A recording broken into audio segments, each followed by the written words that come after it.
दिनै क'क्राझार जिल्ला दुलाराय बर' फरायसा आफादनि बेन्दोंआव थानाय गुबुन गुबुन दख'रानि गासै मोन 22 गेलेगिरि हान्जाफोरखौ लानानै गेलेनाया थांनाय 25/9/2021 इं अक्ट'निफ्राय जागायदोंमोन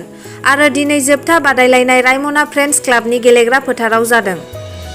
मख'जाथाव दि दिनै जोबथा फाइनाल गेलेनाया जादों बनरगाव दख'रा आरो सिम्बोरगाव दख'रानि गेजेराव।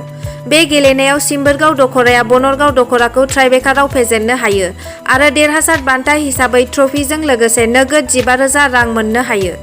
मख'जाथाव दि बे हाबाफारियाव बाहागो लानानै मिरु दुलाराय बर' फरायसा आफादनि बोसोनगिरि खुंग्रा गोरा सर्गयारि बिथाङा गेलेमुजों देरबोनाय गथ'फोरा माबादियै जौगानो हागोन बेखौ फोरमायनानै होयो आरो बेसेनगोसा बिबुंथि होयो।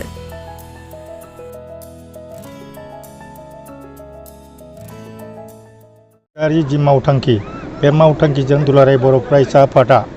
जिहेतु कभिडनि जि महामारी बे कभिडनि महामारियाव जोंनि उन्दै फंबायफोरा जिहेतु फरायसालिफोराव थांनो हायाखै ओंखारनो हायाखै ओंखायनो बिथांमोननि साननाय हनाय गेलेनाय मावनाय दांनाय बेफोरखौ नोजोर लानानै दुलाराय बर' फरायसा आफादा एबार माने 13 बोसोर बैसोनि सिंनि फरायसाफोरा जाहाथे गेलेनायाव मुखुब जानो हायो बेनि थाखाय दुलाराय बर' फरायसा आफादा जोङो थांखि लादों जे एबार जोङो 13 बोसोर बैसोनि उन्दै फरायसाफोरखौ गासैबो डिस्ट्रिक्टआव जेराव जिल्ला एबसुफोर दं बा जिल्ला दुलाराय बर' फरायसा आफाद दं बे जिल्ला दुलाराय बर' फरायसा आफादा माने जोलुर गेलेनायखौ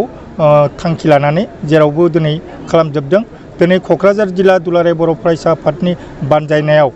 हयथ' गोबाव सम जाबाय दिनै जोबथा जाफैबाय बे जोबथा सानाव बनरगाव आनसलिक एबसुनि आरो सिम्बोरगाव आनसलिक एबसुनि फरायसाफ्रा बा जोलुर गेलेग्रा फंबाय बिनानावफ्रा दिनै बादायलायदों आरो खोब मोजां नुदों। आं आसा खालामदों जाहाथे नैबे फंबाय बिनानावफोरा जाहाथे इयुनाव मोजाङै गावनि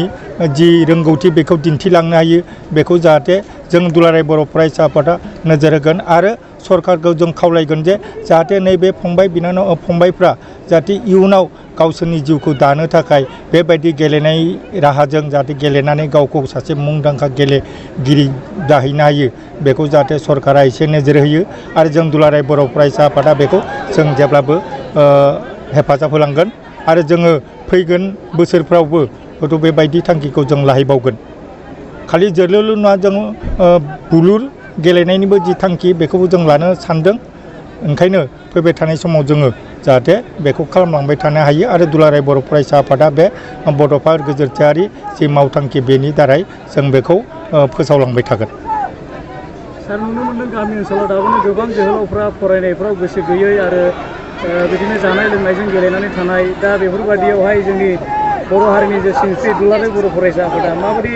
मावनो बिथांखिफोर लागोन आरो बेनि सायावहाय नोंथाङा मा बिबुंथि होगोन? दा मोनसे बाथ्राया जाहैबाय आं दहायनो बुंखादों नैबे कभिड महामारिनि जि जाथाय बे जाथायाव जोंनि फरायसाफोर अबयसे नंगौ जाहाथे गेलेनानै जों नुदों जे माखासे ड्राग्स बेनि थाखाय जोङो सरकारखौ खावलायदों आरो सरकारजों जोङो लोब्बा होफानाय बा सरकारजों हेफाजाब होनानै जोङो गामि हयथ' जों हाजोबाखैबाबो